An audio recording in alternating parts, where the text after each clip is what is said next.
Então ficou assim, meus amores, essa lindeza, essas fofurices aqui.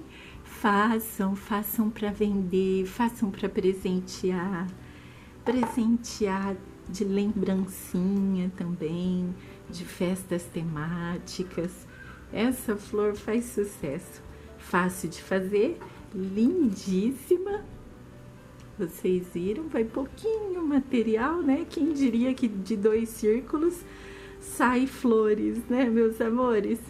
Pois é, então façam, são lindas e é uma delícia fazer esse tipo de artesanato. Espero que vocês tenham gostado. Se vocês estão gostando, por favor, deixem um joinha, compartilhem o vídeo.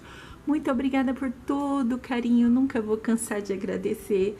Me sigam no Instagram, @elaine.arte.acessórios.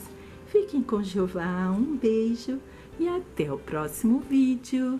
We were driving down the coastline, windows open, hearts on fire. You were laughing through the sunlight, every word took me higher. And maybe we were just too young, but it felt like forever then. Every heartbeat, every song, I do it all again.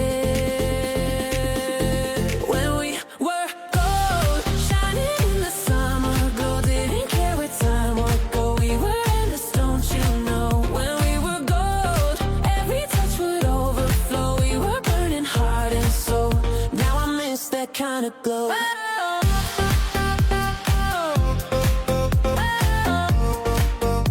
I miss that kind of glow.